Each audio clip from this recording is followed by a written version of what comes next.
안녕하세요. 매번 쑥스러워요. 오늘은 264쪽인 것 같은데 맞나요? 맞아요? 안 맞아요? 맞죠? 네. 지난 시간에 좀 한 거를 확인을 하겠습니다. 우리 민법의 사척자치 원칙이 우리 등기법에서도 관철돼야 된다고 했습니다. 이 사척자치 원칙이 우리 등기법에서는 신청주의로 나타난다고 했습니다. 그렇죠? 신청주의라는 것은 신청이 있을 때만 등기소에서 등기를 할 수 있다는 겁니다. 신청이 없을 때는 등기소에서 등기를 할 수가 없습니다. 이를 신청주의라고 얘기하는데, 이 신청주의는 당사자가 신청하는 게 원칙입니다. 그렇죠? 갑과 을이 등기를 신청하는 게 원칙이에요. 그런데 당사자 중에서 하나가 관공서라고 한다면 신청이라는 용어를 쓰지 못하고 촉탁이라는 용어를 쓴다고 했습니다. 기억나십니까? 그렇죠? 그래서 이 신청과 촉탁은 의미가 같기 때문에, 등기를 요구한다는 점에서 의미가 같기 때문에 신청에 관한 등기법의 규정은 촉탁에도 준용될 수밖에 없습니다. 준용되어 있는 것이 원칙이에요. 다만 등기의 진정성을 확보하기 위한 신청에 관한 규정은 구태여 촉탁에는 준용될 여지가 없습니다. 왜냐하면 관공서가 거짓의 등기를 신청할 가능성은 없다라고 평가하기 때문에 그렇습니다. 그래서 당사자 신청이 원칙이고, 이 당사자 신청도 공동신청이 원칙입니다. 공동신청은 좀 암기를 부탁을 드렸어요. 등기의 진정성을 확보하기 위해서 등기가 이루어짐으로 인해서 권리를 상실하여 불이익이 발생하는 등기 의무자를 등기 신청 절차에 참여시키는 것, 이를 공동신청이라고 불렀습니다. 그렇다면 등기 의무자가 존재하지 않는다면, 또는 등기의 진정성이 다른 방법에 의해서 확보가 됐다고 한다면 구태여 등기 의무자를 참여시킬 필요가 없을 겁니다. 그때는 단독 신청이 되게 될 겁니다. 그렇죠? 그리고 예외 두 번째는 뭐가 있습니까? 제3자가 등기를 신청하는 경우도 있다라고 했습니다. 그래서 원칙은 신청과 촉탁이 될 때고, 그 중에서 원칙은 당사자 신청과 공동 신청이 되게 될 겁니다. 맞습니까? 또한 법률에 예외 규정이 있을 때, 법률에 특별한 규정이 있을 때는 법원의 명령에 의해서 등기가 이루어지는 경우도 있고, 등기관의 직권에 의해서 등기가 이루어지는 경우도 있다라고 했습니다. 그래서 등기가 개시되는 방법은 네 가지예요. 신청, 촉탁, 명령, 직권. 그렇죠? 거기에 대해서 말씀을 드린 적이 있습니다. 그 다음에 단독 신청에 의한 경우는 등기 의무자가 존재하지 않는 경우, 등기의 진정성이 다른 방법에 의해서 확보가 되는 경우, 그때는 단독 신청에 의한다라고 했는데, 이 중에서 등기의 진정성이 확보가 된 경우, 대표적인 게 뭡니까? 판결에 의한 등기 신청. 그렇죠? 승소한 등기 의무자, 승소한 등기 권리자는 이행 판결서가 있을 때는 단독으로 등기를 신청할 수 있다라고 했습니다. 또한 등기 의무자가 존재하지 않는 경우 가장 대표적인 게 포괄 승계에 따른 등기 신청, 즉 상속 등기 신청을 대표로 꼽고 있죠. 그렇죠? 그 다음에 또 뭐가 있었습니까? 신청 정보와 첨부 정보를 말씀드린 적이 있어요. 등기를 신청할 때 당사자는, 등기 의무자, 등기 권리자는 등기 신청 정보를 등기소에 제공을 합니다. 그러면 제공된 등기 신청 정보를 보고서 등기부에 옮겨 적는 것을 등기를 실행한다라고 얘기를 했습니다. 그렇다면 등기부에 옮겨 적힌 정보가 이제 공시가 이루어질 텐데, 신청 정보의 내용이 정확하지 않다면 이 등기부에 옮겨 적힌 정보도 정확하지 않게 될 겁니다. 따라서 등기관은 등기를 실행하기 전에 신청 정보의 내용을 먼저 확인을 해야 된다고 했죠. 그 확인할 수 있는 자료를 등기 신청인은 첨부를 해야 됩니다. 이를 첨부 정보라고 말씀을 드렸습니다. 이 첨부 정보를 가지고 신청 정보의 내용을 확인하는 것, 이를 형식적 심사라고 말씀드렸고, 이 형식적 심사의 기준은 우리 부동산 등기법 제29조에서 각하사유라는 타이틀로 규정되어 있습니다. 이 각하사유는 29조에서 11가지가 규정되어 있는데, 이 11가지에 해당이 될 때는 각하결정, 즉 등기신청의 거부결정을 해야 된다고 말씀을 드렸습니다.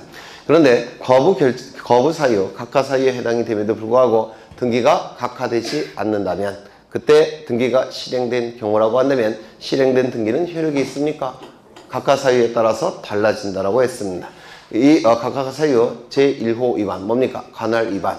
이때는 공시기능이 없다 그랬죠. 하자가 크다고 평가하기 때문에 당연부여, 직권말소, 이의신청을 통해서 말소한다고 했고, 그 다음에 29조 제2호 사건이, 등기신청 사건이 등기할 것이 아닌 경우, 이때도 하자가 크다고 평가했죠.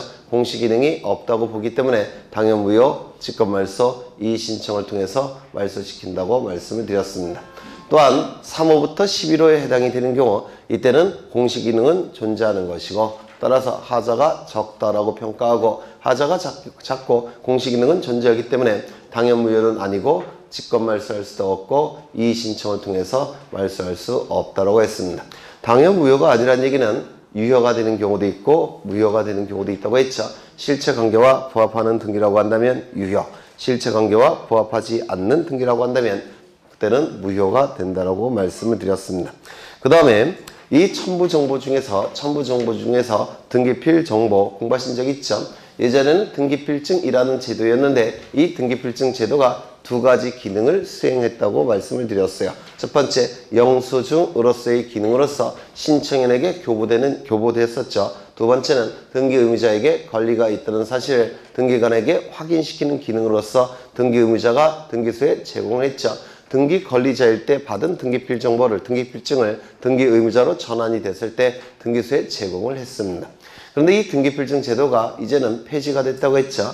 그래서 그 등기필증이 수행했던 기능은 다른 제도가 대신한다고 했습니다. 첫 번째, 영수증으로서의 기능은 등기 완료 통지가 그 기능을 대신하게 되고 등기 의무자에게 권리가 있다는 사실을 등기관에게 확인시키는 기능은 등기필 정보가 그 기능을 수행한다고 했습니다. 기억나십니까? 안 나셔요? 나시죠? 네. 그러면 잘 모르시겠어요? 네. 이따가 다시 한번 더 하죠. 네. 그 다음에 인감증명을 설명을 드린 적이 있는데 인감증명, 등기 신청 정보에 찍혀있는 등기 의무자의 도장이 진짜 등기 의무자의 도장인지를 확인할 수 있는 증명 정보, 이를 인감증명이라고 말씀을 드렸습니다. 등기 의무자의 도장만 확인을 하기 때문에 공동신청의 경우 등기 의무자의 도장만 확인하기 때문에 이때는 공동신청의 경우만 인감증명이 첨부된다고 했습니다. 단독신청의 경우에는 인감증명이 존재하지 않기 때문에 인감증명 다시요. 단독신청의 경우에는 등기 의무자가 존재하지 않는 거죠. 따라서 인감증명은 첨부하지 않는다고 했습니다. 공동신청의 경우만 인감증명을 첨부합니다. 그렇다면 관공서가 등기를 촉탁할 때는 단독 촉탁이 원칙이에요. 인감증명 첨부하겠습니까? 첨부하지 않습니다. 그렇죠. 또한 등기를 신청하는 방법은 두 가지 방법이 있었죠. 방문신청과 전자신청이 있었는데 방문신청의 경우는 등기신청 정보가 종이 형태로 제출되기 때문에 인감증명을 첨부할 수가 있습니다. 도장을 찍을 수 있으니까. 그런데 전자신청은 인터넷을 통해서 등기를 신청하는 것이기 때문에 이때는 인감증명 도장을 찍을 수 없죠. 인감증명을 첨부할 수는 없고 인감증명의 역할을 하는 게 필요하다고 그랬죠. 뭐였습니까? 공인인증서 정보가 인감증명의 역할을 대신하게 됩니다. 그래서 방문신청은 인감증명, 전자신청은 공인인증서 정보라고 말씀을 드렸습니다. 또한 인감증명은 모든 등기를 신청할 때마다 인감증명을 첨부하는 건 아니고 중요한 등기를 신청할 때만 인감증명을 첨부하는데 중요한 등기는 우리 등기법에서 8가지가 규정되어 있습니다. 그걸 다 하진 않았고 두 가지를 한 기억이 있어요. 첫 번째, 소유권의 등기명의인이 등기 의무자일 때 인감증명을 첨부합니다. 소유권의 등기명의인이 등기 의무자일 때 등기 의무자는 인감증명을 첨부했고 소유권에 관한 가등기를 말소할 때 가등기 명의는 소유권의 등기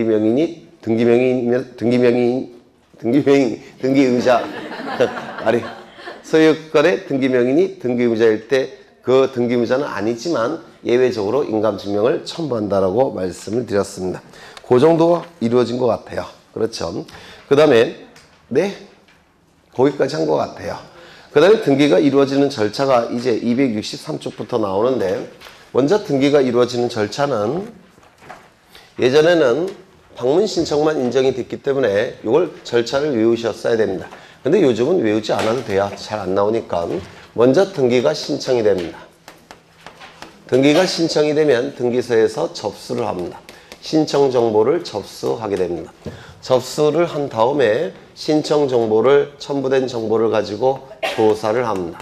우리 교재는 심사라는 용어를 쓰지만 대법원 정식 용어는 조사예요. 뭐 혼용해서 씁니다. 이때 이 조사는 형식적 심사 이렇게 얘기했죠. 첨부된 정보만을 가지고 신청 정보의 내용을 확인하는 형식적 심사라고 말씀을 드렸습니다.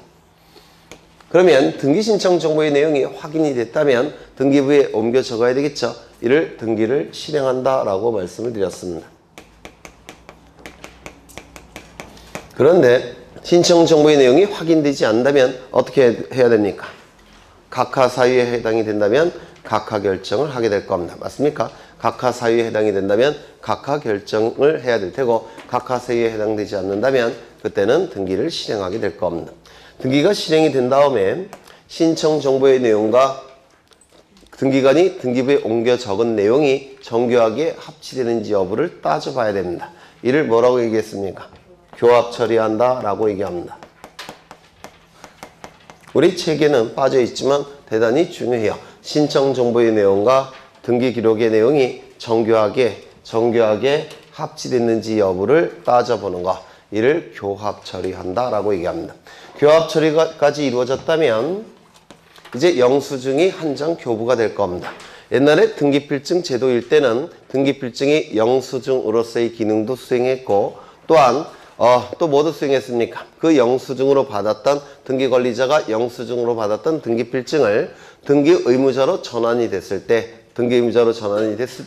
등기관에게 권리가 있다는 사실을 확인하는 용도로 이 등기필증이 등기소에 제출이 됐었죠.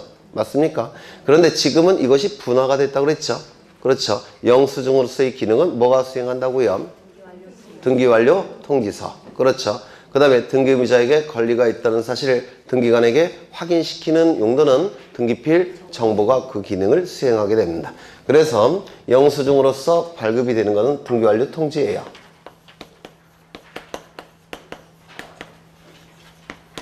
그래서 등기완료 통지까지 이루어지게 되면 등기 절차가 완료가 되는 겁니다. 등기완료 통지까지 이루어지면 등기 절차가 완료가 되게 됩니다. 263쪽을 보시면 여기는 뭐 설명할 게 별로 없는 것 같은데 거기 등기 신청 정보의 접수에서 제일 중요한 문구는 뭐겠습니까? 저장 시점이 접수 시점이라고 누누이 강조하고 있죠. 네, 민법과 등기법에서 출제 영순이라고 말씀을 드렸어요. 저장 시점이 접수 시점이고 접수 시점이 등기의 효력 발생 시점이고 등기의 효력 발생 시점이 물권 변동의 효력 발생 시점이라고 말씀을 드린 적이 있습니다. 그 다음에 그 밑에 동글뱅이 2번 체크하시고요. 등기관이 등기 신청 정보를 접수한 경우 전산정보 처리 조직에 의하여 접수번호는 자동으로 부여한다. 왜 자동으로 부여하냐면 만약에 자동으로 부여하지 않고 접수번호를 등기관이 임의로 부여할 수 있게 하면 이 비리가 개입될 여지가 있습니다. 왜냐하면 이 순위번호는 결국은 접수번호 갖고 판단합니다. 맞습니까? 그래서 같은 구일 때는 순위번호 갖고 권리의 우여를 결정하고 서로 다른 구일 때는 접수번호 갖고 우여를 결정하게 될 겁니다. 이렇게 중요한 의미가 있는 접수번호를 순위번호에까지 영향을 미치는 이 접수번호를 등기관이 멋대로 임의로 이것을 발급하도록 하게 되면 부여하게 하면 비리와 범죄가 개입될 여지가 있습니다. 이걸 방지하기 위해서 이 접수번호만큼은 자동적으로 기계적으로 부여하게 만들어 놨다는 겁니다. 의미가 있기 때문에 기억해 두셔야 될 겁니다. 그 다음에 동글뱅이 4번을 좀 기억해 두셔야 됩니다. 4번 이건 우리 판례의 태도인데요. 이거 좀 암기해 두셔야 됩니다. 예전에 한 번 출제가 된 적은 있는데 보통 법무사 시험과 등기공무원 시험에는 종종 출제가 됩니다. 그래서 4번 정도 체크해 놓으시면 돼요. 넘기겠습니다. 그 다음에 동시에 신청해야 되는 게 뒤에 요 밑에 나오는데요. 이건 나중에 저절로 아시게 돼요. 뒤에서 다 설명이 이루어질 테니까 나중에 저절로 아시게 될 테고 그 다음에 264쪽을 보시면 등기 신청에 대한 심사는 뭐라고 했습니까? 형식적 심사라고 말씀드렸죠. 형식적 심사가 될 겁니다. 즉 첨부된 정보만을 가지고 신청 정보의 내용을 확인하는 거. 이를 형식적 심사라고 얘기합니다. 우리 부동산 등기법은 실질적 심사를 인정하지 않습니다. 무조건 형식적 심사가 될 겁니다. 그 다음에 등기 신청의 치하, 각하가 나오는데 여기서 치하는 치자가 끌어당길 치자고 하자는 아래 하자입니다. 등기 신청 정보를 등기소에 제출한 다음에 그 신청 정보를 다시 끌어당겨서 아래로 버린다는 뜻이에요. 이 치하라는 개념이. 그런데 이 치하의 개념이 취소에 해당이 되느냐 아니면 철회에 해당이 되느냐 여기에 대한 논의가 있습니다. 치하가 등기 신청의 치하가 취소에 해당이 되느냐 아니면 철회에 해당이 되느냐. 민법에서는 취소의 개념을 공부하셨을 겁니다. 공부하셨죠? 취소의 개념이 뭡니까? 공부를 했지만 네, 아직은 명확하게 안 떠오른다는 거죠. 취소의 개념은 법률행위에 하자가 있습니다. 근데 그 하자가 조금 작아요. 작기 때문에 일단 법률행위 효력이 발생합니다. 일단 법률행위 효력이 발생을 했는데 그 법률행위의 취소권을 가진 자가 취소권 행사를 해서 법률행위 효력을 소급적으로 무효화시키는 거, 이를 취소라고 얘기합니다. 포인트는 일단 효력이 발생을 하더라는 겁니다. 그런데 철회의 개념은 효력이 발생하기 이전에 없는 상태로 돌리는 것이 철회예요. 취소는 민법상의 개념이고 철회는 행정법상의 개념인데요. 차이점은 효력이 발생한 다음에 효력을 없는 상태로 돌리는 것이 취소, 효력이 발생하기 이전에 없는 상태로 돌리는 것이 철회의 개념입니다. 그러면 신청인에게 보다 유리한 것은 어느 것일까요? 취소. 네? 취소일까요? 철회일까요? 예를 들어서 이걸 등기 신청의 취하를 취소로 보게 되면 등기관은 일을 했습니까? 안 했습니까? 했어요. 일단 일은 했죠. 따라서 수수료 안 돌려줍니다. 또한 신청 정보도 돌려주지 않습니다. 왜? 등기관이 이미 확인을 했기 때문에 그렇습니다. 그런데 철회로 보게 되면 이건 얘기가 달라져요. 효력이 발생하기 이전에 없는 상태로 돌린 것이기 때문에 등기관은 일을 한 적이 없습니다. 수수료 돌려줄까요? 안 돌려줄까요? 돌려줍니다. 신청 정보 확인이 됐겠습니까? 아직 확인되지 않았습니다. 이것도 돌려줍니다. 이런 결정적인 차이가 있어요. 그렇다면 우리 신청인에게 유리하게 해석하는 건 뭐겠습니까? 철회로 보게 됩니다. 그래서 우리 대법원은 등기 신청의 취하는 철회로 보게 됩니다. 이게 의미가 다르기 때문에 좀 기억해 두실 필요가 있습니다. 그래서 거기 1번을 보시면 철회라는 개념이 있죠. 철회라는 개념이 있습니다. 민법에선 대리인이 법률행위를 할 때 이를 대리행위라고 얘기하죠. 대는 대신이란 뜻이고 리는 다스릴 리자를 쓰는데요. 다스릴 리자는 우리 민법에서 법률행위를 한다는 뜻이에요. 다스릴 다스릴 리, 이는 법률행위를 한다는 뜻입니다.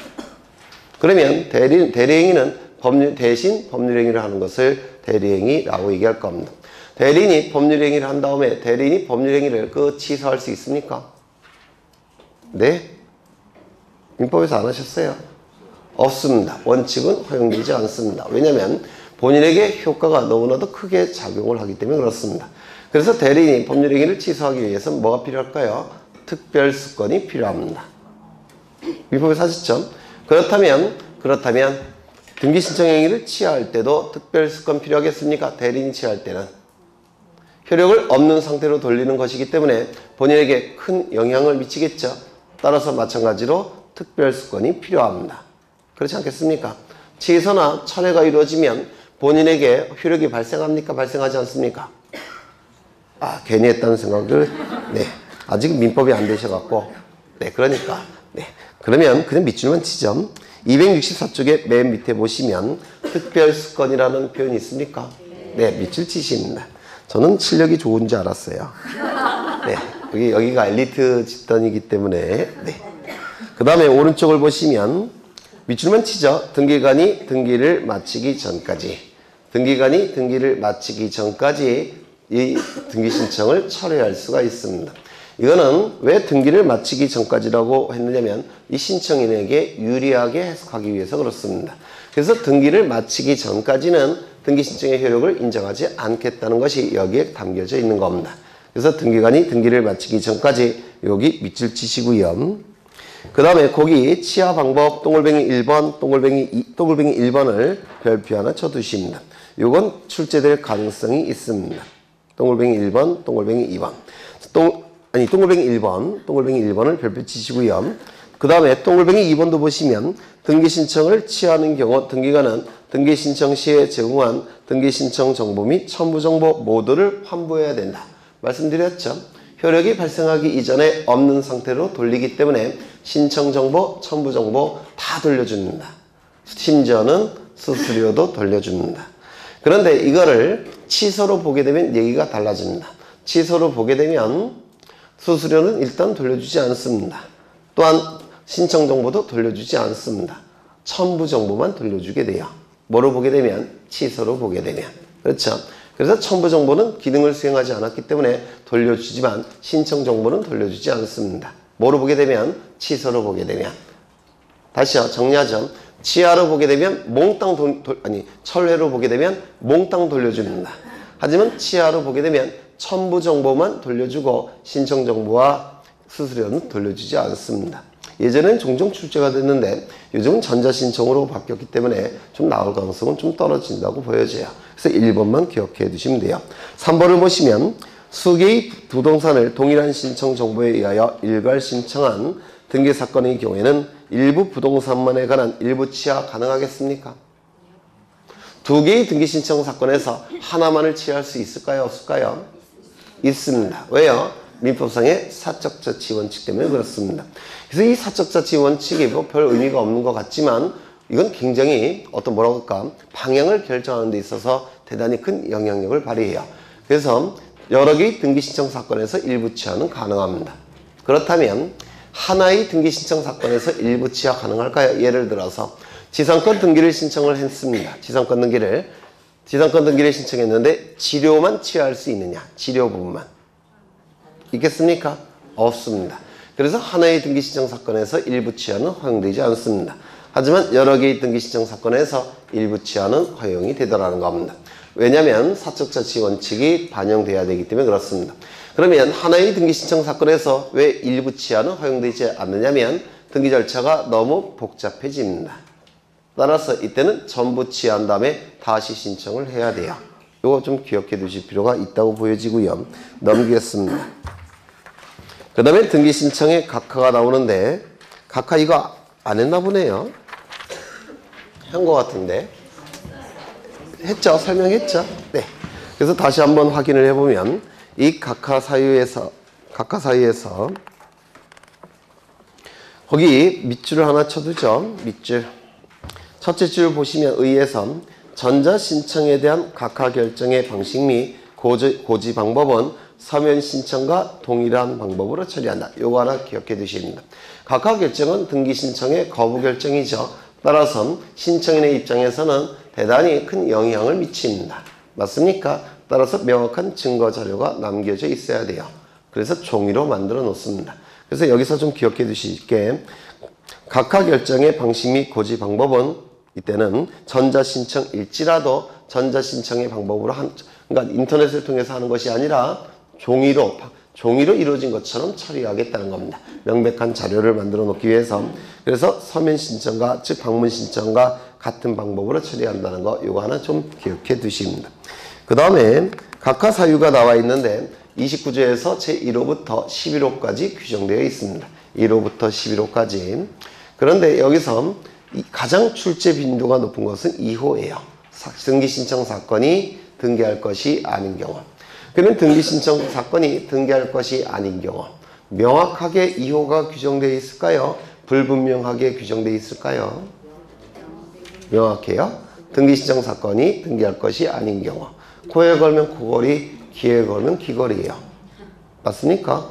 굉장히 불분명한 규정입니다.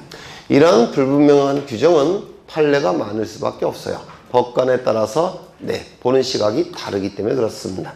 그렇다면 판례가 많다면 논문도 많을 수밖에 없습니다. 비판을 해야 되기 때문에 그렇습니다. 따라서 시험에 낼 수밖에 없습니다. 그래서 이 등기신청 사건이 등기할 것이 아닌 경우 제2호는 한 문제 정도가 반드시 출제가 됩니다. 이렇게 불분명한 규정을 민법에서 뭐라고 얘기합니까? 네? 불확정 개념. 그렇죠. 불확정 규정. 또는 코에 걸면 코걸이, 귀에 걸면 귀걸이라고 해서 법관 멋대로 해석할 수 있다고 해서 제왕적 규정 이렇게도 얘기를 합니다. 민법에도 이런 규정이 있습니다. 몇 조인가요? 103조. 선량한 풍속, 기타 사유질서. 판례 문제가 계속 출제되죠.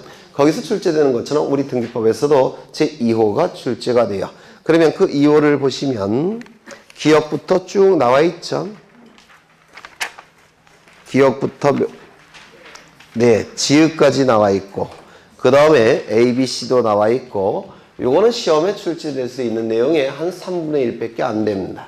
여기 우리 책에 나와 있는 것이. 그러면 요걸 다 외워야 되느냐? 외우는 게 불가능해요. 어떻게 처리하냐면 민법 지식을 가지고 한 줄씩 한 줄씩 다 이해를 하실 겁니다. 그래야지만 득점이 가능해요. 이게 암기 자체가 약이 많아서 내 암기가 불가능합니다. 그러면 여기에 적용되는 민법 지식은 여러분이 민법에서 공부하는 지식 갖고 가능하냐? 안 돼요. 그거 갖고 모자랍니다. 굉장히 높은 민법 지식이 필요해요. 그래서 이 부분은 여러분들이 이제 민법을 한 순환 돌리고 4월 달쯤에 이걸 하나씩 설명을 드릴 겁니다. 좀 어려워요. 이게 굉장히 높은 민법 지식이 필요하기 때문에 그렇습니다. 일단은 별표 하나 쳐두십니다. 동글뱅이 2번 앞에 별표를 치십니다. 전부 다 민법적인 내용입니다. 대부분. 한 문제 정도가 출제가 될 겁니다. 3호부터 11호까지는 거의 출제가 안 돼서 넘어가고요. 그 다음에 269쪽을 보시면 각하 사유를 간과하고 실행된 등기의 효력. 이미 설명드렸죠. 29조 제1호 위반, 관할 위반. 29조 제2호 위반, 등기신청 사건이 등기할 것이 아닌 경우. 여기에 해당이 될 때는 어떻다고요? 공시기능을 인정할 수 없기 때문에 하자가 크다고 평가하고 따라서 당연무효, 직권말소, 이의신청. 기계적으로 나오셔야 됩니다. 29조 3호부터 11호까지는 하자가 작다라고 평가했죠. 따라서 공시기능은 인정할 수가 있기 때문에 당연무효도 아니고 직권 말소할 수도 없고 이의신청을 통해서 말소할 수도 없다고 했습니다. 당연무효가 아니란 얘기는 실체관계에 부합한다면 유효, 실체관계와 부합하지 않는다면 무효라고 말씀을 드렸습니다. 여기에 대한 판례 설명했습니까? 네, 나중에 설명을 드릴 거예요. 민법에서 한번 공부하신 다음에 나중에 한번 설명을 드릴 겁니다. 민법에서 출제되는 판례이기 때문에 그래요. 그 다음에 넘기겠습니다. 그 다음에 등기의 실행이 나와 있는데 등기부에 기록되는 내용들이겠죠. 등기부에 기록되는 내용인데 이걸 다 외워야 되느냐? 그럴 수는 없겠죠. 네, 안 보셔도 될 것 같아요. 다만 집합건물 등기부는 나중에 외우실 겁니다. 나중에 프린트로 외우실 거예요. 집합건물 등기부는 나중에 보실 거고, 그 다음에 이 등기부에 기록되는 사항은 어디에도 기록되어야 될까요? 등기부에 반드시 기록해야 될 내용은 어디에도 기록해야 될까요? 기록되어 있어야 될까요? 신청정보. 왜요? 신청정보의 내용을 보고서 등기부에 옮겨 적는 것이 등기를 시행하는 거죠. 따라서 등기부에 반드시 기록될 내용은 신청정보에도 반드시 기록되어 있어야 됩니다. 등기부에 기록해도 그만, 기록하지 않아도 그만인 내용은 신청정보에도 기록해도 그만, 기록하지 않아도 그만일 겁니다. 맞습니까? 그래서 등기부의 필요적 기록사항 무슨 뜻이겠습니까? 등기부에 반드시 기록해야 될 내용이 될 겁니다. 그 다음에 등기부의 임의적 기록사항은 무슨 뜻이겠습니까? 네? 우리 책에는 뒤에 나와요. 임의적 기록사항. 예전에 설명을 드렸는데 임의적 기록사항. 이거 외우느라고 힘들었어요. 전철안에서 1시간 반 동안 이것만 외웠는데 이 임자가 맡길 임자입니다. 의는 뜻의자라고 말씀을 드렸어요. 따라서 기록할지 말지를 당사자의 뜻에 맡겨놓은 기록사항들, 이를 임의적 기록사항이라고 얘기할 겁니다. 예전에 임의 신청할 때 설명을 드렸는데 임의, 그렇죠? 임의 규정 설명하면서 임의 신청 설명하고 이거 설명했는데 혹시 기억나십니까? 네, 안 나셔도 괜찮아요.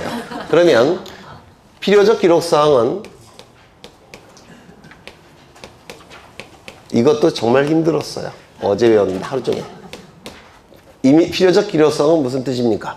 반드시 요구되는 기록사항들, 이를 필요적 기록사항이라고 불러요.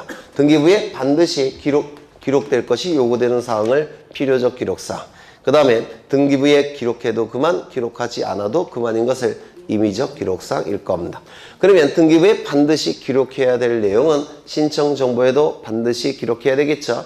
이를 뭐라고 얘기했습니까? 필요적 정보내용이라고 부릅니다. 필요적 정보내용. 그 다음에 이 등기부에 기록해도 그만, 기록하지 않아도 그만인 것은 신청정보에도 기록해도 그만, 기록하지 않아도 그만이겠죠. 맞습니까? 이를 뭐라고 얘기하겠습니까? 임의적 정보내용, 이렇게 얘기를 할 겁니다. 임의적 정보내용. 똑같은 뜻이에요, 결국은.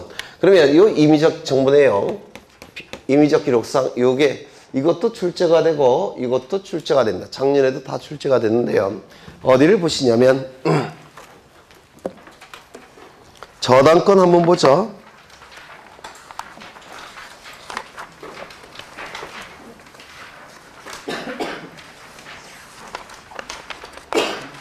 어디를 보시냐면 343쪽을 보십니다. 343쪽에 표 하나 나와 있습니까? 네, 이 표가 출제가 됩니다. 외우셔야 돼요. 별표 하나 쳐주십니다. 물론 이전에 설명을 드렸는지 모르겠는데 필요적 기록사항은 거기 쭉 보시면 아시겠지만 전부 다 민법의 내용이에요. 각종 권리에 관한 등기를 신청할 때 신청 정보에 반드시 기록해야 될 내용들, 필요적 정보사항, 필요적 기록사항이라고 부릅니다. 그러면 이거는 전부 다 민법의 내용인데 민법의 내용을 명확하게 알고 있다면 이건 따로 안 외우셔도 됩니다. 이따가 설명드릴 예정이에요. 그 다음에 오른쪽을 보시면 임의적 기록사항, 임의적 정보 내용이 있는데요. 등기부를 기준으로 한다면 임의적 기록사항, 신청 정보를 기준으로 한다면 임의적 정보 내용 이렇게 부르는데요. 이 임의적 기록사항은 기록할지 말지를 당사자의 뜻에 맡겨놓은 사항들이란 뜻입니다. 기록해도 그만, 기록하지 않아도 그만. 이걸 외우셔야 돼요. 이걸 좀 보겠습니다. 요거는 이따가 설명을 드릴 거고요. 요 임의적 기록사항을 좀 보겠습니다. 등기부에 기록해도 그만, 기록하지 않아도 그만이지만 당사자 간에, 갑과 을 간에 기록하기로 합의를 했다면, 특약을 맺었다면, 약정을 했다면, 계약을 체결했다면 기록해야 되겠습니까? 다시요. 등기부에 기록하지 않아도 상관이 없는데 당사자가 기록하기로 특약을 맺었다면, 합의를 했다면, 계약을 체결했다면 기록해야 되겠습니까? 기록해야 될 겁니다. 따라서 약정이라는 문구가 있다든지 특약이라는 문구가 있다든지 합의라는 문구가 있다든지 또는 계약이라는 문구가 있다면 등기부에 기록을 해야 됩니다. 그 이해가 되십니까? 여기 바로 임의적 기록사항이에요. 이런 문구가 있다면 임의적 기록사항입니다. 그런데 당사자의 합의가 있다고 해서 무조건 등기부에 다 기록해야 된다면 공시 기능을 제대로 발휘할 수 있겠습니까? 그건 아닐 겁니다. 한정을 해야 됩니다. 그렇죠? 당사자 합의했다고 해서 무조건 등기부에 다 기록할 수 있다고 한다면 등기부가 너무 지저분해져요. 따라서 그 유형을 한정해 놔야 됩니다. 그 유형을 한정하기 위해서 우리 등기법에 근거 규정이 있어야 됩니다. 등기부에 기록할 수 있다는 근거 규정이 있어야지만 등기부에 기록할 수가 있습니다. 그러면 근거 규정이 있고 등기부에 기록이 된다면 본래의 내용과 본래의 내용에 이게 덧붙여야 되겠죠. 본래의 등기 내용과 이것이 덧붙여져야 될 겁니다. 맞습니까? 그러면 동일성이 표현돼야 되는데 동일성 표현할 때는 무슨 등기 한다고 했습니까? 부기 등기. 따라서 이 약정 등기, 특약 등기는 전부 다 부기 등기예요. 좀 암기해 두실 필요가 있습니다. 약정, 특약, 합의, 계약이라는 문구가 있다면 이는 약정 등기라고 얘기하는데요. 이러한 내용들은 임의적 기록사항입니다. 따라서 임의적 정보 내용이 될 테고 반드시 근거 규정이 있어야 됩니다. 등기법에 근거 규정이 있을 때는 등기부에 기록할 수가 있는데 기존의 내용과 동일성을 표현해야 되기 때문에 무슨 등기 한다고요? 부기 등기를 하게 됩니다. 그러면 이러한 내용이 될 수 있는 게 뭐가 있느냐면 기간의 의미가 있는 것은 대부분 이 약정 등기입니다. 기간의 의미가 있는 것은 임의적 기록사항이 됩니다. 기간의 의미가 있다면. 그러면 기간의 의미가 있는 게 뭐가 있느냐면 민법 총칙에서 시기 공부하신 적 있습니까? 네, 있어요. 안 하셨어요, 아직? 네. 그러면 들어만 드세요. 시기, 종기 이런 것들은 기간의 의미가 있기 때문에 임의적 기록사항입니다. 시기가 뭔지 종기가 뭔지는 민법에서 하실 거예요. 또한 변제기 이거 기간의 의미가 있습니까? 돈을 채무자가 채권자에게 어느 시점까지 변제해야 될지 정해져 있겠죠. 이건 기간의 의미가 있을 겁니다. 그 다음에 존속기간 이런 거 기간의 의미가 있습니까? 지상권 존속기간, 전세권 존속기간, 임차권 존속기간 이런 거 기간의 의미가 있습니까? 네. 그런 의미가 있는 것은 전부 다 임의적 기록사항이라는 겁니다. 세 번째, 돈의 의미가 있는 것도 원칙적으로 임의적 정보사항입니다. 임의적 기록사항, 임의적 정보사항이에요. 돈의 의미가 있는 것은. 지료. 민법에서 공부하신 적 있습니까? 지료는 별게 아니라 토지, 뭘까요? 요금, 토지의 사용요금이 지료예요. 토지의 사용요금. 그래서 이 돈의 의미가 있기 때문에 이런 것들은 원칙이 전부 다 임의적 기록사항입니다. 또 보증금, 이자 이런 것들은 돈의 의미가 있죠. 이건 임의적 기록사항이에요. 그런데 돈의 의미가 있지만 필요적 기록사항이 몇 가지 암기되셔야 됩니다. 첫 번째, 전세권 등기에 있어서 전세금.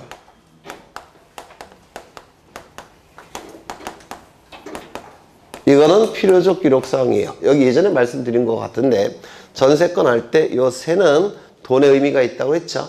국회의원들이 쓸데없이 받아가는 거 뭡니까? 세비. 돈의 의미가 있는 겁니다. 안 줬으면 좋겠는데 네. 담배값 올리고 그거 올렸죠. 네. 저는 담배값만 생각하면 진짜 여간 돈의 의미가 있습니다. 두 번째, 임차권 등기에 있어서 차임. 이것도 마찬가지로 이게 돈의 의미가 있어요. 임금 삭감, 이게 돈의 의미가 있습니다. 삭임자예요. 삭임자. 이거 맞나? 네. 삭임자. 그래서 이 임이 돈의 의미가 있어요. 임대차는 돈을 주고 빌릴 수 있는 권리라는 뜻이에요. 돈 주고 빌릴 수 있는 권리. 이거는요, 전적으로 세 들어 살 수 있는 권리. 세 들어 산다는 얘기는 돈 내고 산다는 뜻입니다.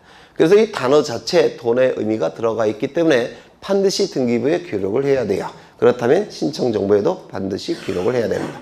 그 다음에 환매 등기에 있어서 오늘 보실 건데요. 환매대금. 이 환매대금은 매매대금과 매매비용을 얘기합니다. 이것도 민법에서 공부하셔야 되는 내용이에요. 지가 설명하기 싫은 건 다 민법으로 떠넘기고 있죠. 네. 매매대금과 매매비용. 이게 환매대금인데요. 환매등기에 있어서 반드시 기록해야 될 내용입니다. 물론 저당권 등기에 있어서 채권에, 저당권 채권, 질권 등기에 있어서 채권에 이런 것들도 필요적 기록사항인데 그건 당연하기 때문에 나중에 저절로 아시게 돼요. 여하간 저 정도는 암기가 되셔야 될 겁니다. 그래서 343쪽을 보시면 임의적 기록상 거기 한번 쭉 훑어보시면 그러한 내용들이 공통점이 있을 겁니다. 저걸 외우시는 게 이 표 외우시는 것보다 낫죠. 네, 다시 앞으로 가십니다. 그 다음에 넘겨보시면 등기필 정보의 통지가 나오는데요. 이 등기필 정보의 통지는 워낙 중요하고 난해하기 때문에 다시 한번 설명을 드릴 겁니다. 등기필 정보는 그래서 이미 알고 계신 분은 머릿속에 각인을 시켜 놓습니다. 그러면 암기량을 대폭 줄일 수가 있어요. 암기량을 예전에 설명을 드린 겁니다. 여기 갑은 자신의 노력과 비용으로 건물을 신축합니다. 건물을 신축하게 되면 우리 민법에 의해서 갑은 소유권을 취득한다라고 말씀을 드렸습니다. 맞습니까? 이 취득한 소유권을 보호받기 위해서는 공시해야 됩니다.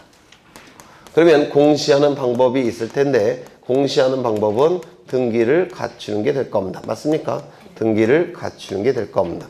등기를 갖추기 위해서 이 갑은 등기소에다가 등기를 갖춰달라고 요구하겠죠. 그게 뭡니까? 보존등기를 신청하는 겁니다.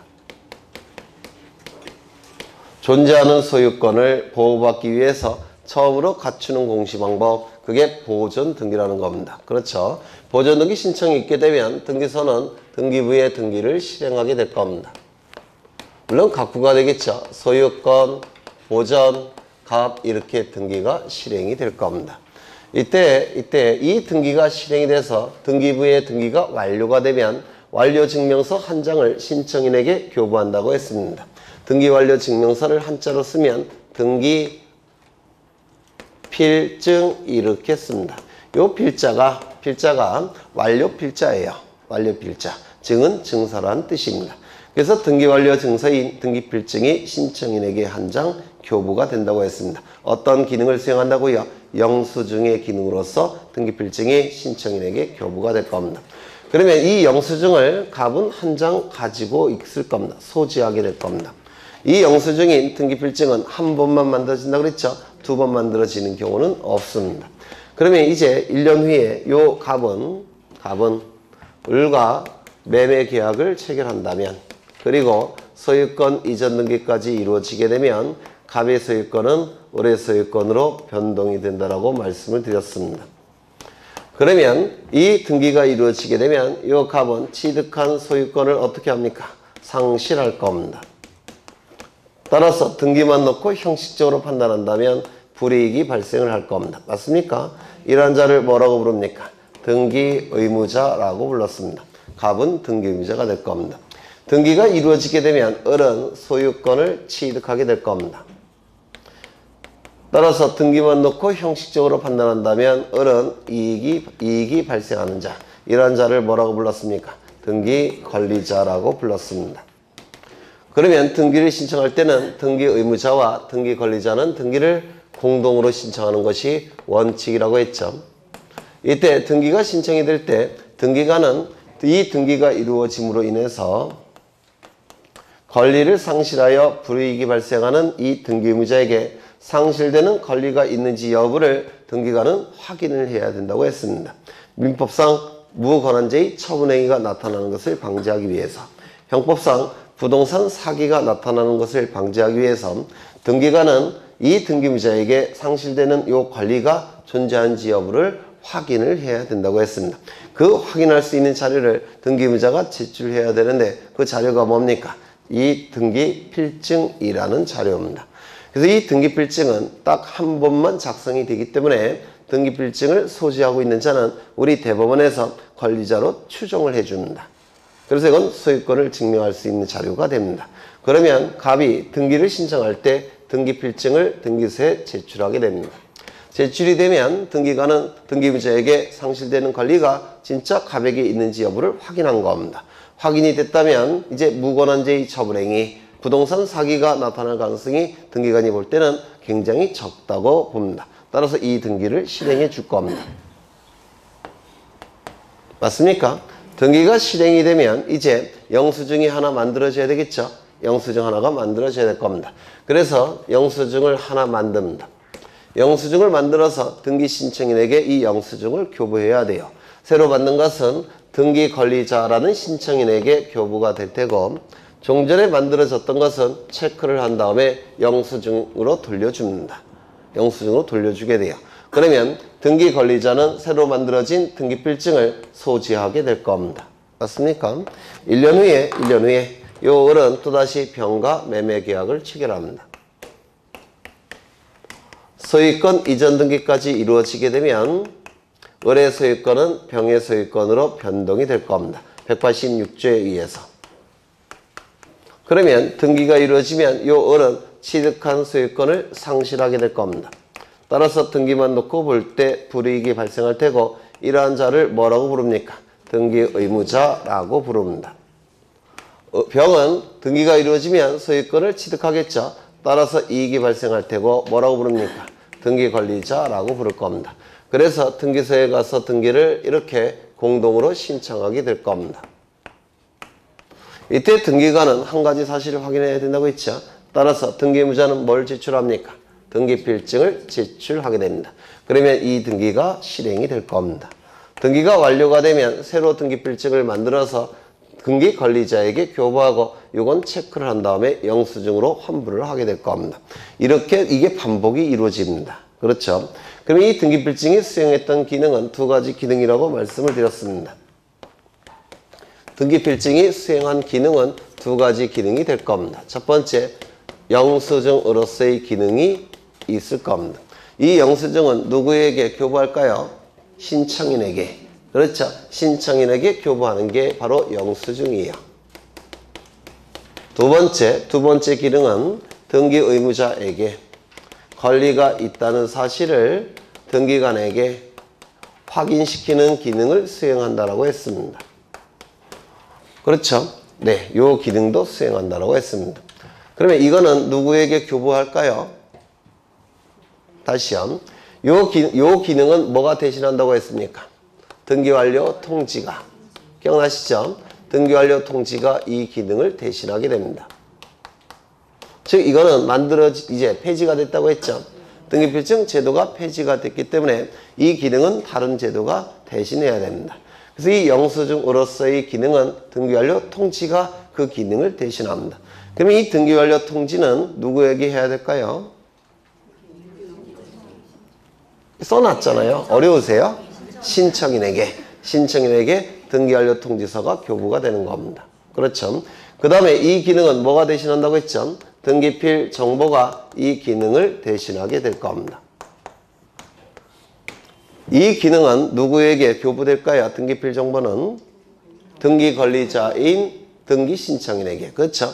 등기 권리자에게 이 등기필 정보가 통지가 될 겁니다. 맞습니까? 그러면 등기 권리자가 통지받은 이 등기필 정보가 나중에 등기 권리자가 등기무자로 전환이 됐을 때 그 등기무자는 등기소에 이걸 제공해야 되겠죠. 맞습니까? 그러면 결국은 이 등기 권리자는 두 가지를 다 받는 겁니다. 그렇죠? 요거 등기완료 통지도 받아야 된다. 왜? 등기를 신청했으니까. 그렇죠? 그 다음에 이것도 받아내야 되죠. 왜요? 등기 권리자로서 받은 것을 등기무자로 전환이 됐을 때 등기소에 제공해야 되겠죠. 그래서 등기 권리자는 두 가지를 다 받는 겁니다. 그래서 이게 한 장으로 작성이 돼요. 그래서 등기필 정보 및 등기완료 통지서 이렇게 한 장으로 보통은 작성이 되는 겁니다. 이것이 그러면 이 등기필 정보는 등기 의무자에게 권리가 있다는 사실을 등기관이 확인을 한 다음에 이 등기필 정보를 작성해서 누구에게 교부합니까? 등기 권리자에게 교부했죠. 그런데 이 등기 권리자가 등기 의무자로 전환이 됐을 때 이 등기 의무자가 다시 등기소에 제공하는 것이죠. 맞습니까? 그러면 등기 의무자가 있을 때만 이 등기필 정보가 제공이 될 겁니다. 그렇죠? 등기 의무자가 있을 때만 등기소에 제공을 해야 될 겁니다. 그렇다면 원칙이 단독 신청이라고 한다면 이 등기필 정보는 등기소에 제공될 필요가 있습니까? 없습니까? 없게 됩니다. 왜? 등기 의무자가 없는 것이 단독 신청이기 때문에 그렇습니다. 맞습니까? 그런데 단독 신청임에도 불구하고 등기필 정보를 제공해야 되는 경우가 있습니다. 단독 신청임에도 불구하고 등기 의무자가 있다라고 한다면 그때는 등기 의무자는 등기소에 제공을 해야 돼요. 어느 경우가 있을까요? 승소한 등기 의무자가 판결에 의해서 등기를 단독 신청할 때 승소한 등기 의무자가 판결에 의한 등기 신청은 단독 신청이죠. 하지만 등기 의무자 있습니까? 있죠. 따라서 등기필 정보를 등기소에 제공을 해야 됩니다. 나중에 다시 보실 거고요.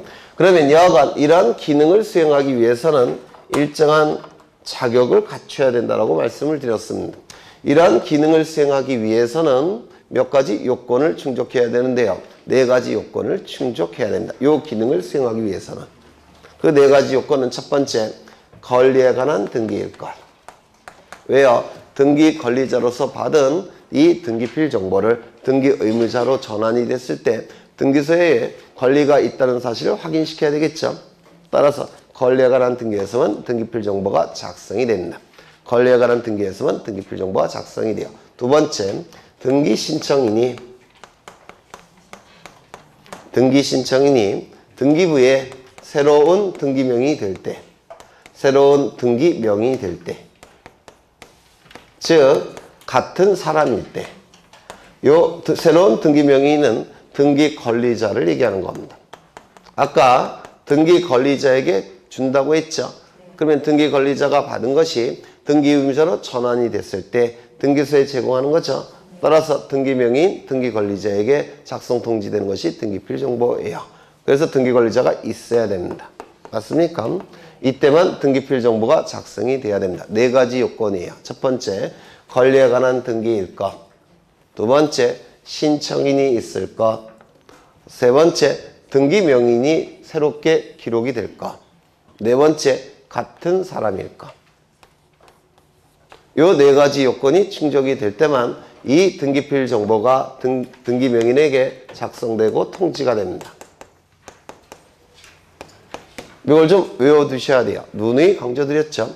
요 빨간색 문구는 반드시 외우셔야 됩니다. 권리에 관한 등기에 있어서 등기 신청인이 등기부에 새로운 등기명이 될 때 이때만 등기필 정보가 작성 통지가 됩니다. 누구에게? 등기 명인에게. 네 가지 요건이에요. 권리에 관한 등기일 것, 신청인이 있을 것, 등기부에 새로운 등기 명인이 기록될 것, 그리고 같은 사람일 것. 네 가지 요건. 요 네 가지 요건이 충족이 될 때만 등기 명인에게 등기필 정보가 작성 통지가 됩니다. 그렇다면 권리에 관한 등기가 아니라면 등기필 정보 작성될까요? 안 될까요? 안 됩니다. 권리에 관한 등기가 아니라면 등기필 정보는 작성되지 않습니다. 표지부 등기는 권리에 관한 등기입니까? 아닙니까? 아니에요. 등기필 정보가 작성되지 않을 겁니다. 맞습니까? 그러면 등기명인 표시 변경 등기는 권리에 관한 등기일까요? 아닐까요? 이름, 주민번호, 주소가 바뀔 때 하는 등기. 아니죠. 권리에 관한 등기가 아닙니다. 등기필 정보는 작성되지 않습니다. 등기 신청인이 있어야 되겠죠? 없다면 등기필 정보가 작성될까요? 안 됩니다. 직권 보존 등기, 등기필 정보가 작성이 될까요? 직권 보존 등기. 등기관이 알아서 등기를 하는 것이 직권 보존 등기예요. 이따가 보실 겁니다. 직권 보존 등기는 신청인이 존재하지 않습니다. 맞습니까? 등기필 정보 작성될까요? 안 될까요? 안 됩니다. 그 다음에 여기 새로운 등기명인이 없을 때, 등기부에 새로운 등기명인이 기록되지 않을 때 등기필 정보가 작성될까요? 안 됩니다. 뭐가 있을까요? 말소 등기, 변경 등기, 말소 회복 등기. 이딴 등기에는 등기필 정보가 작성되지 않습니다. 그 다음에 같은 사람일 때만 이게 작성이 되는 겁니다. 같은 사람일 때. 그렇다면 다른 사람이라고 한다면 작성될까요? 안 될까요? 있을까요? 승소한 등기 의무자가 판결에 의해서 등기 신청할 때, 이때 신청인은 누굴까요? 등기 의무자. 등기부에 이름이 올라가는 자는 누굴까요? 등기 관리자. 같은 사람입니까? 아닙니까? 아닙니다. 등기필 정보는 작성되지 않습니다. 맞습니까? 채권자 대위 신청. 등기 신청은 누가 할까요? 채권자. 등기부에 이름이 올라가는 자는 누굴까요? 채무자. 그렇죠. 같은 사람입니까? 아닙니까? 아니에요. 따라서 등기필 정보는 작성되지 않습니다. 맞습니까? 관공서가 촉탁에 의해서 등기를 하는 경우, 관공서가 당사자가 아닌데도 불구하고 관공서가 촉탁하는 경우가 있어요. 예를 든다면 경매 절차로 넘어가면 경락인 소유권 취득하겠죠. 맞습니까? 그러면 경락인 명의로 등기가 이루어질 겁니다. 처분하기 위해서는 경락인 명의로 등기가 이루어지죠. 그럼 그 경락인 명의의 등기는 누가 할까요? 경락인이 등기소에 신청할까요? 이건 경매 절차를 주관하는 법원의 촉탁에 의해서 이루어집니다. 경락인 명의의 등기는 법원의 촉탁에 의해서 이루어져요. 왜냐하면 경매 절차를 완료하는 의미가 있기 때문에 그렇습니다. 따라서 경매 절차를 주관하는 법원이 촉탁하게 되는데 나중에 설명드릴 겁니다. 그 부분은. 그러면 법원의 촉탁에 의한 등기는 등기필 정보가 작성될까요? 안 될까요? 네? 원칙은 작성되지 않겠죠. 그런데 그 경락을 받은 자가 처분할 때는 권리가 있다는 사실을 등기소에 확인시켜야 되겠죠. 그때는 예외적으로 등기필 정보가 작성이 됩니다.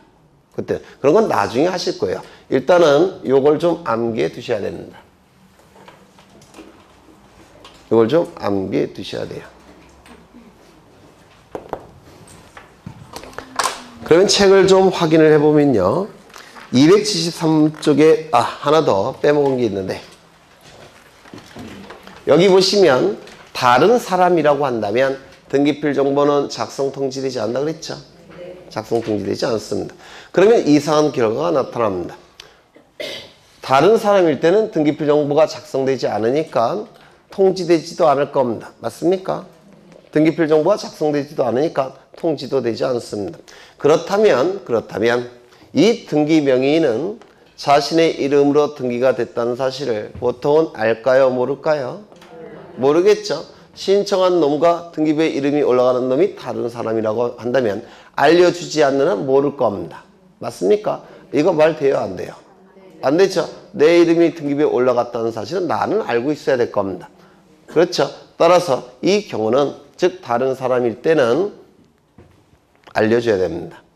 어떠한 방법을 통해서 알려주느냐면 이 새로운 등기명인에게 너의 이름으로 등기가 완료가 되었다고 통지해 줍니다. 등기 완료 통지. 그러면 저는 등기완료 통지를 2번 썼습니다. 맞습니까? 여기도 등기완료 통지가 있고 여기도 등기완료 통지가 있습니다. 그래서 등기완료 통지는 2가지 종류가 존재합니다. 영수증으로서의 등기완료 통지 하나가 있고요. 또 하나는 신청인과 등기명인이 다를 때 이 등기명인에게 너의 이름으로 등기가 완료되었음을 알려주는 등기완료 통지가 존재합니다. 2가지가 존재해요. 이거 좀 알아두셔도 좋을 겁니다. 나중에 다시 책을 통해서 설명을 할 겁니다. 그래서 273쪽 4쪽을 보시고 5쪽을 보시면 등기필 정보의 작성이라는 문구 나옵니까? 나오죠. 거기 보시면 등기필 정보를 통지하지 않는 경우 쭉 나와 있죠. 뒷담 하는데 이거 다 외우셔야 돼요. 외우기 불가능하겠죠? 싫으시면 이거라도 외우십니다. 이걸로 다 해결이 됩니다. 이걸로 요거 갖고 해결이 될 테니까 요거 외울 자신 없으시면 요거라도 외우세요. 그러면 득점할 수가 있습니다. 요거. 그 다음에 한 페이지 넘겨보시면 한 페이지가 아니라 여러 페이지 넘겨보시면 279쪽을 보십니다. 보셨습니까? 거기 등기완료 통지서를 받을 자라고 돼 있죠. 거기 여기도 많이 있는데 많이 있죠. 이것도 외우셔야 돼요. 싫으시면 이거라도 외우십니다. 이걸로 해결이 됩니다. 그래서 등기법은 어떻게든지 암기량을 줄여야 돼요. 암기량, 이게 절차법이라서 암기 자체가 불가능해요. 그래서 어떻게든지 암기량을 줄여야 되니까 책에 있는 거 외우기 싫으시면 이거라도 외우십니다. 해결이 됩니다. 나중에 따로 설명을 드릴 겁니다. 이걸로 해결하는 방법을 설명을 드릴 테니까. 이것도 제가 만든 거예요. 원저작자는 저입니다. 넘기겠습니다. 쭉 넘기셔서 이제 보존등기를 볼 겁니다. 보존등기. 이 부분은 좀 조심스러운데요. 왜냐면 민법에 관한 내용이에요. 민법에 관한 내용이라서 조심스러운데 우리 학원은 매주 공시법, 보통 공시법 수업을 매주 하는 학원이 많지 않은데요. 우리 학원은 공시법 수업을 매주 하니까 한번 시도를 해보겠습니다. 좀 죄송스럽지만 네, 잠시 쉬었다 하겠습니다.